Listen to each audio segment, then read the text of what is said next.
Hey everyone,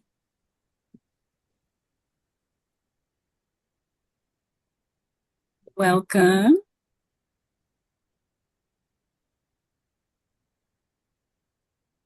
You've come to the right place. We're going to be talking about cell towers today, but I want to give us some time for all of our registrants to join us.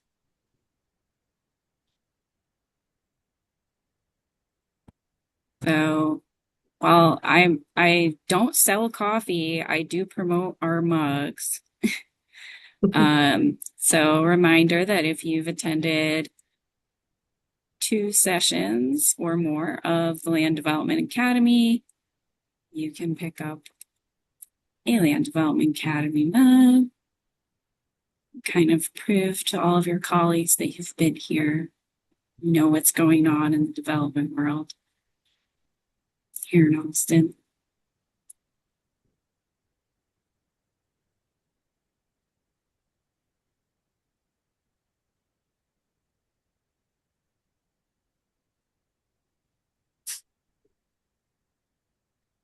We'll get started in a few minutes. Grab your mug, grab your coffee, get settled in, and thanks for being here with us.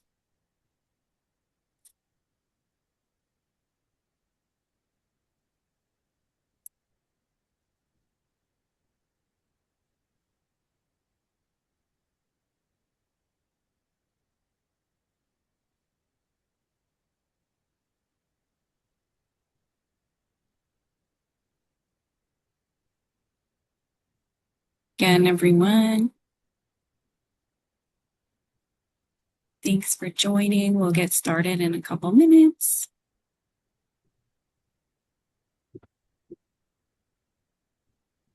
If you're here with a group, if there's more than one of you signed in on the same account, go ahead and enter into the chat how many people are with you. But if you're just representing yourself today, then that's all right. We've got your attendance here.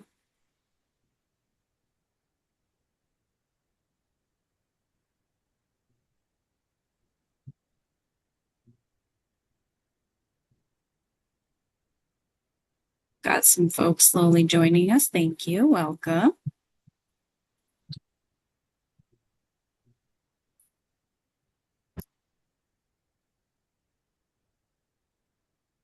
Just a reminder for anyone who's come in recently that we still do have some of our Land Development Academy mugs available. If you've attended 2 or more sessions, send me a message and we can coordinate on how to get you your mug.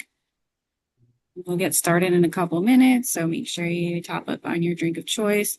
I personally am having herbal tea today.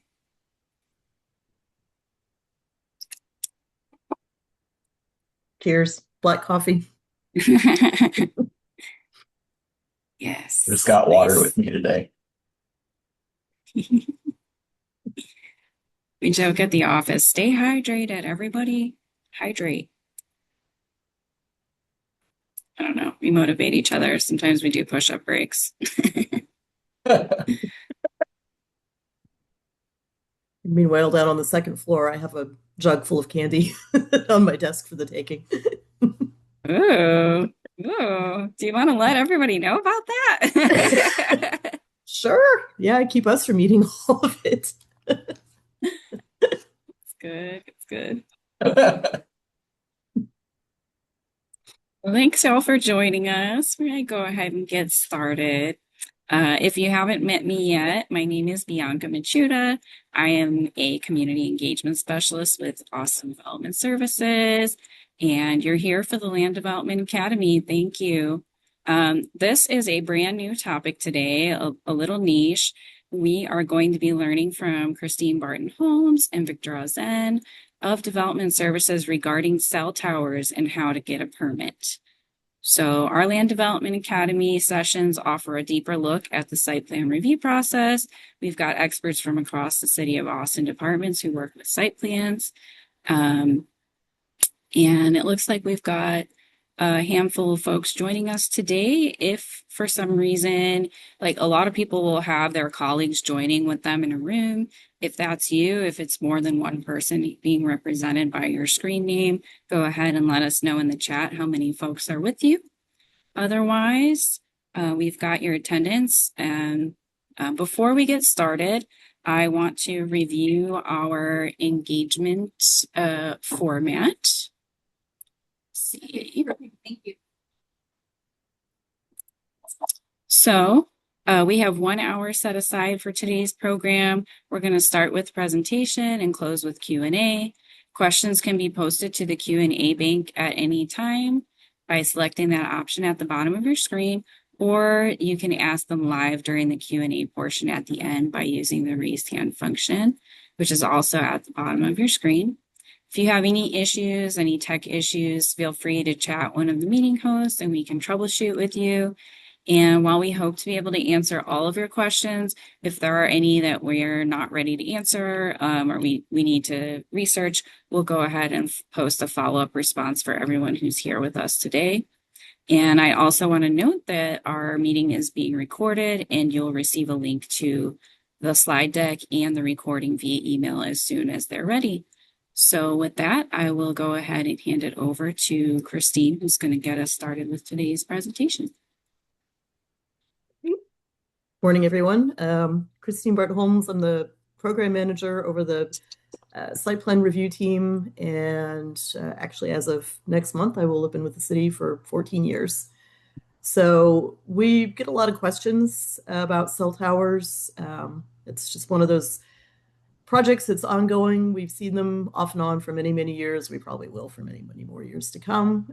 So we thought the process to permit them is a little bit different than processing site plans, what we look at, and the requirements, the spacing, the rules, and everything. So we thought we'd put together a presentation that just kind of gives a high-level overview of how that works. And we're just going to talk about how we permit cell towers, not going to get into all the science and magic about how they actually work, because that's definitely outside my wheelhouse. So I'm going to talk about just kind of a very brief overview so we know what we're talking about, and then towers versus antennas.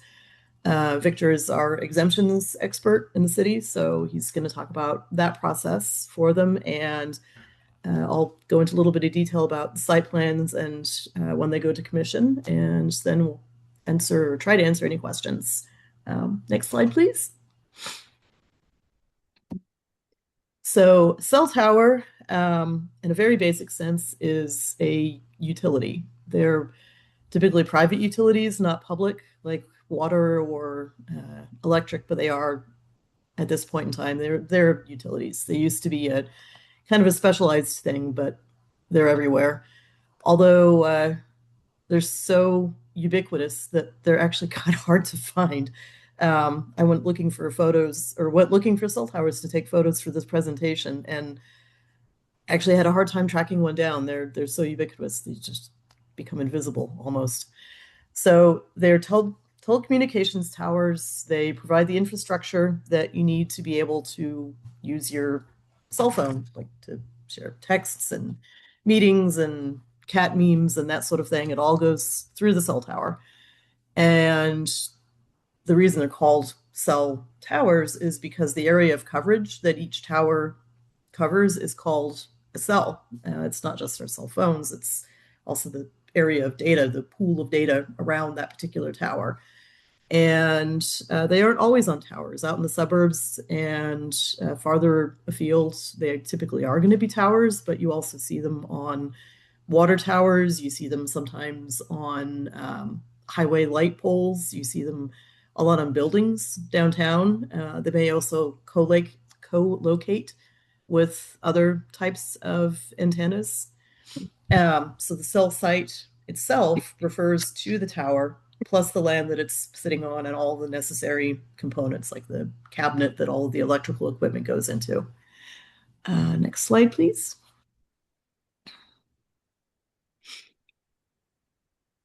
So our official definition per the Land Development Code is is that it's the use of a site for the provision of broadcasting or information relay services through electronic and telephonic mechanisms. Telephonic, you can tell our code hasn't really been updated too much since the 80s. This use includes television and film, also includes sound recording studios, telecommunication service centers, and telegraph service offices. No passenger pigeons anymore, probably no telegraph services offices anymore, but we do have cell towers everywhere. And some of them are easier to spot than others. This is the ubiquitous cell tower tree. I don't know if we have any of those in Austin, but they're pretty prevalent out in some areas where people still need their towers, but they try to hide them. So you end up with a 200-foot tall fir tree that completely blends in. Very natural. Next slide, please.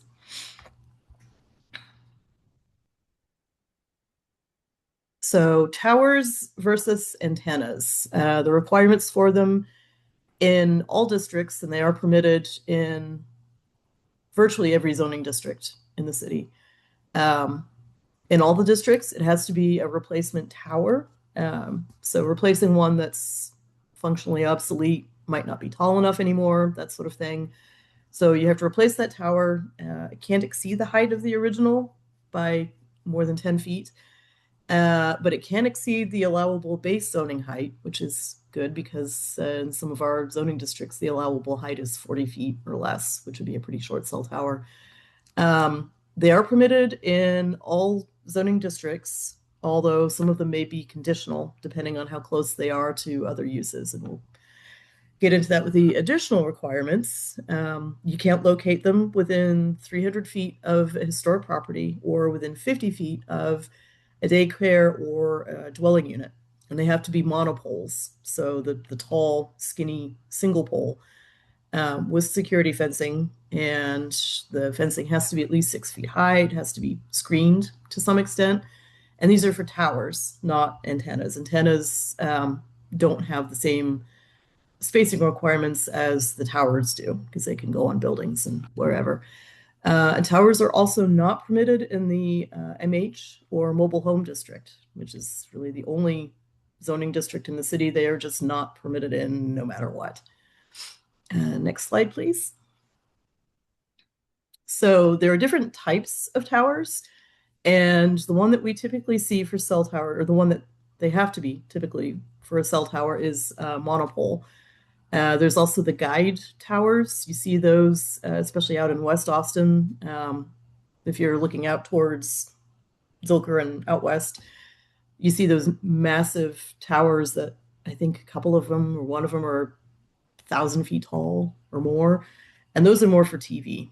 So they may have some antennas co-located on them, but those are typically not cell towers. Those are typically TV and radio towers. And then the same thing with the lattice towers. Those can also be older cell towers rather than the monopoles. So you might see those out in the country somewhere, or in areas where they don't have as much stuff built up, because the lattice towers and the guide towers take a lot more room than the monopoles do. Next slide, please. So there are different types of antennas. Getting a little bit into the weeds here, there are Yagi antennas. I think I'm saying that correctly. And those have the little wires poking up, and those are specific directional antennas. They have multiple elements, so they can service multiple phones or devices at the same time. A drum is going to be the big round, usually looks kind of like a snare drum. And those are parabolic dishes, and those are more for point-to-point, cell-to-cell tower links. Vertically oriented antennas are just the big panels. They have more sector coverage, and then the simple antennas are going to be just two rods pointing up, pointing down, also called dipolar antennas. But the ones we see typically are just the big panels. We see those more than most other kinds. Next slide, please. So the height regulations are going to vary depending on how close you are to residential. If you're 75 feet or tall or shorter, then your cell tower can be 250 feet from mobile home or single family or more restrictive zoning districts. Can be in the mobile home. It can be in SF5, but it has to be spaced away from the actual dwellings. 100-foot towers have to be 250 to 540 feet away from mobile home or more restrictive zoning districts. And then when you get up to 120 feet, that's 540 feet away from more restrictive zoning districts. And I need to double check. I just said that cell towers are allowed in SF5, just have to be spaced from the dwelling units, and I need to double check that. Make sure that's correct. Next slide. So we're the city. We like our paperwork. There's a lot of paperwork associated with filing for a cell tower, but not necessarily as much as with other projects. Depending on the scale of the project, you can either go the site plan route or the exemption route. And both have the required applications. Typically, the application you're going to need for a cell tower is the consolidated site plan. So that's the use and the building combined, because the tower itself is the use, and then they typically have the equipment cabinets, which are the structures, and then, of course, the tower itself, which is a structure. Next slide, please. Okay, so determining which one you need. Exemptions are going to be small projects. They don't require a full site plan. So Victor can elaborate on this in a little bit, but that's typically adding antennas to buildings and replacing existing infrastructure. Site plans and small site plans are more for projects that are bigger than that. So it might be a new tower or a tower that's a conditional use because of where it is in relation to single family uses. Those are also going to be site plans because they're conditional, and conditional site plans have to be filed as site plans to go to commission. You can't take an exemption to commission. Next slide, please. Victor, take it All right, away. thanks, Christine. Yeah, so I'll take a few moments to talk through exactly what is required application and paperwork wise if you're submitting if your project qualifies for the site plan exemption. I don't know if I introduced myself, but I'm Victor Ozine. I'm a Development Services Division Manager here at Austin Development Services. I oversee, among other things, our site plan exemption and site plan correction process. Next slide, please. So first question is, what do I need to file for a site plan exemption? Site plan exemptions are typically very small development requests, so we don't require as much as you might see for some of our other applications. Really, for the site plan exemption, what we'll be looking for is an application that's available on our website, filled out completely, and then an owner's authorization letter is requested with that application, and then a lot of times a summary letter is helpful.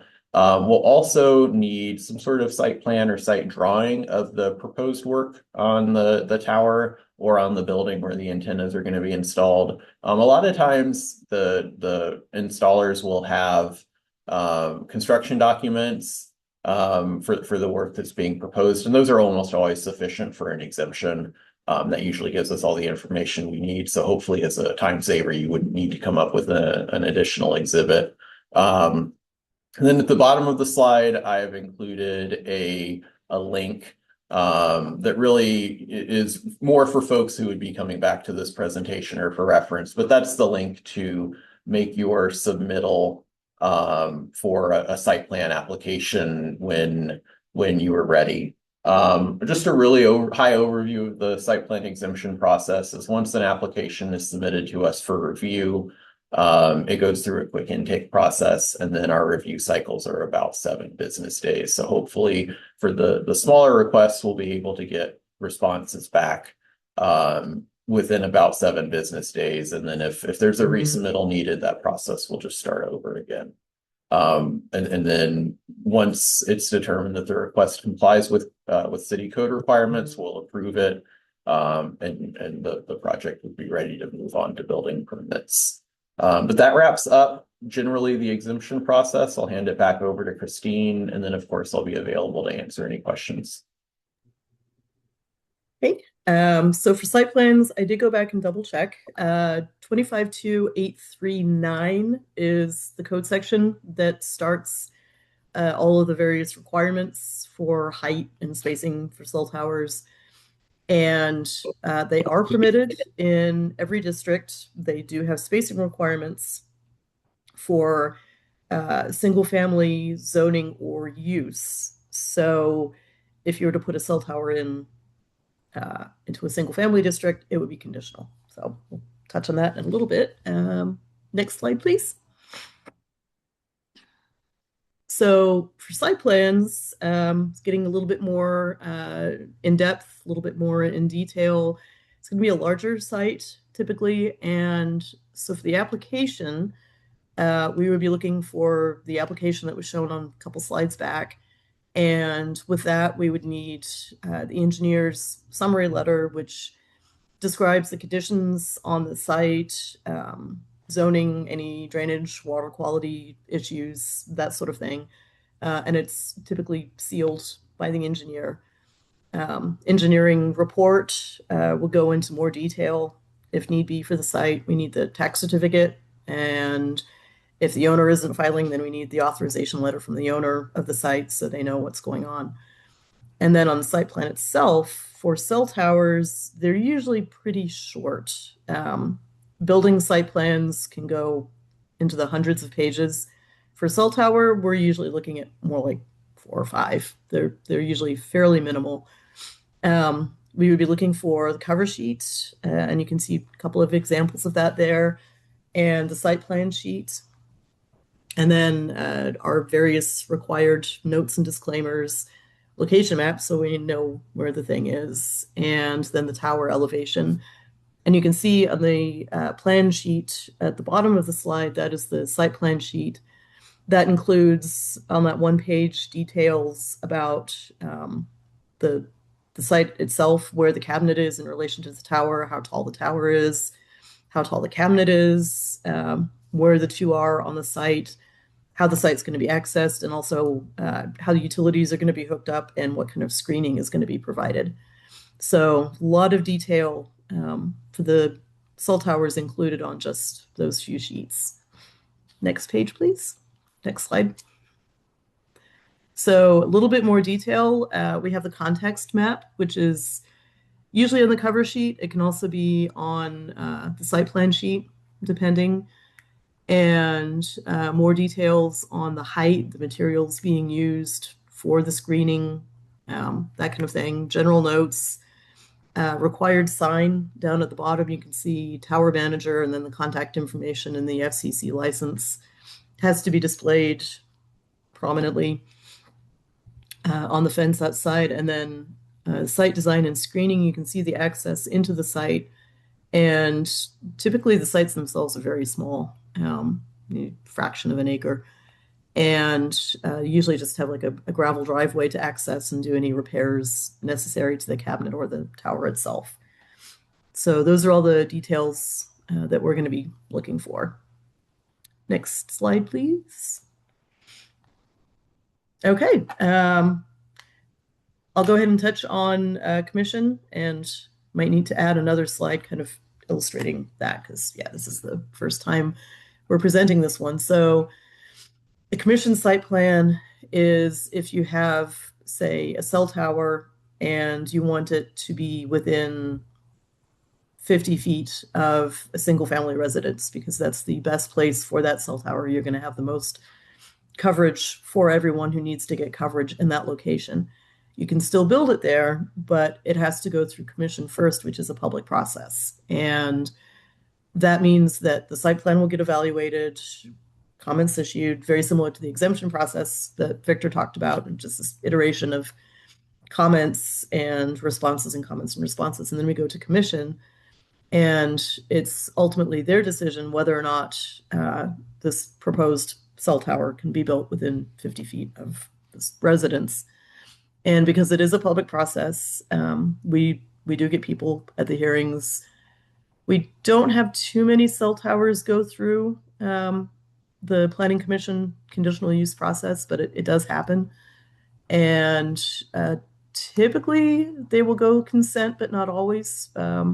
Cell towers are still um, controversial in some areas, in some respects. So the public process allows for more input on towers that might have a greater impact on people in the surrounding area than would be allowed for a tower that's just permitted by right and just gets built.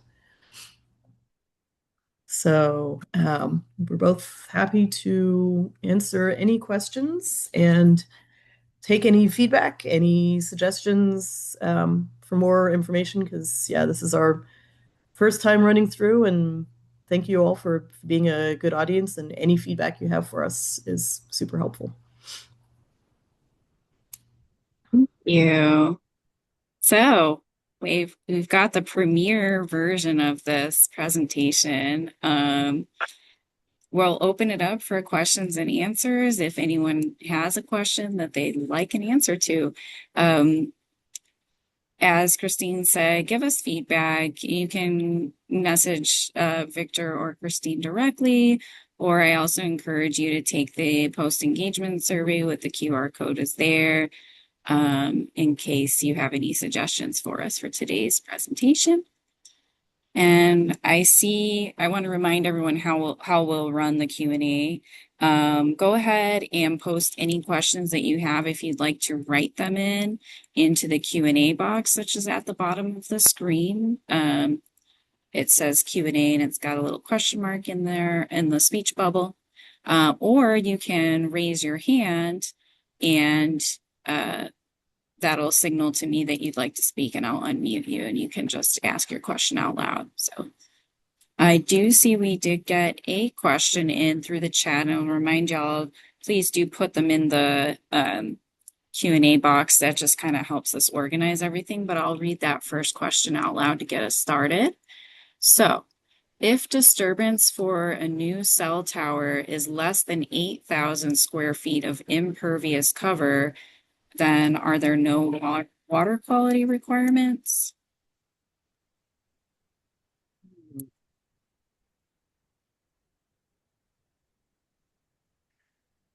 I'm going to write that down and check with Kenna Pierce, who's our lead on engineering.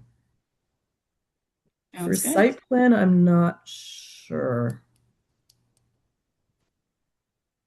No problem. And we'll be writing all the questions down that don't receive an answer, and we'll send those out in a written format for everyone as soon as we've got the recording and everything ready. I see Ray. I apologize if I'm saying your name incorrectly. Go ahead and let you ask your question. You've got your hand raised. Go ahead and unmute for me. Yeah, can you hear me? Yes. Alright, yeah, I believe it was the first slide talking about the replacement towers and that can't exceed the original pole's height by 10 feet.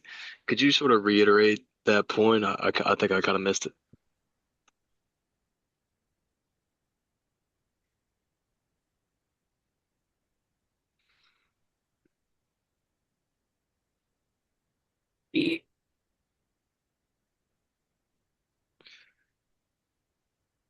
I think it might have been, was it maybe? Yeah, was it this one?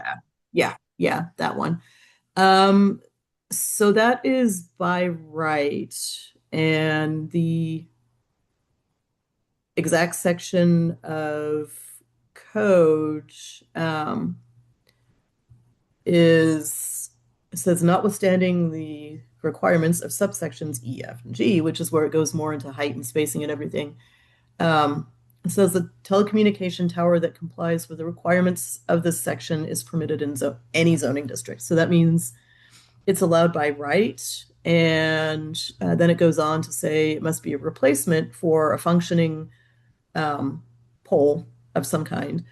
So that is allowed by right. You go in, you get a permit, shouldn't take too long to go through the review process, and you get to replace your tower.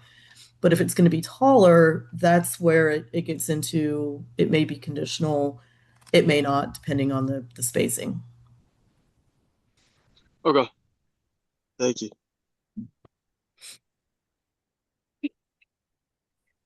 Thank you, Ray, for that question. And do we have any other questions right now? Our Q&A box is empty and I don't see any hands raised, but I'll give it a couple more minutes in case anyone. Yeah, I've got another. Enrique's got a question. Go ahead, Enrique.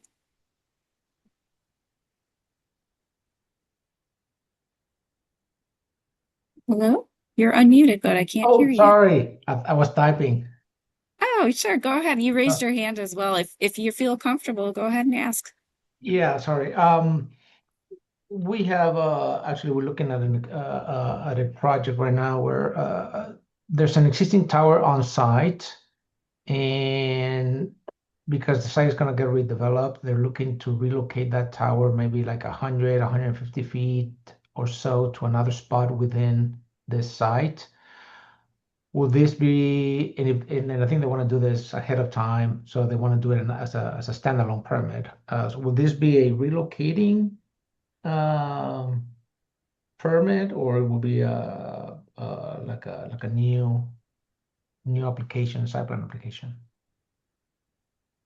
More than likely, it's going to be a new one. It says for the tower being a replacement, it just says replacement for a functioning tower, but it doesn't say within so many feet of the existing tower or on the site of. It just says that it has to be a replacement for a functioning tower. Mhm. So I think it's going to depend on what's around that tower and how tall it is. For The specific, yeah, I was gonna say for Mhm. specific sites, I can certainly reach out to you and we can schedule a consultation with with myself or a member of our team. That'd be great, Victor, Mhm. and I'll do that. And I think the follow-up would be for the existing tower. I guess it will get deconstructed or unassembled. Will that require a separate permit, or and everything's inside private property, or can they just go in and disassemble it on their own? Typically, I mean, if the site is redeveloping, that would be development that would be demolished, that would probably be reviewed in the site plan. Speaking kind of generally. But if there were to be removal of impervious cover or structures, with that, it would need some sort of development review, either a site plan or site plan exemption, and then building permits or demolition permits for the demolition. Okay, thank you.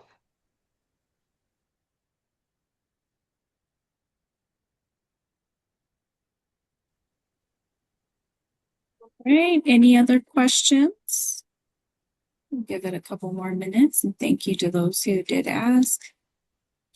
Thanks to our subject matter experts for answering. Such a niche topic. Learning myself today. I'm going to put up our closing slide one more time in case anyone would still like to submit their feedback for the session. And I also want to encourage you all to visit the Land Development Academy webpage to check out any of our upcoming classes. We're scheduled all the way through August. Not all of them are up yet, but we've got sessions pretty much every month. And our next one is going to be on May 5th. It's going to be in person at the Permitting and Development Center, and we'll be learning about the Great Streets program.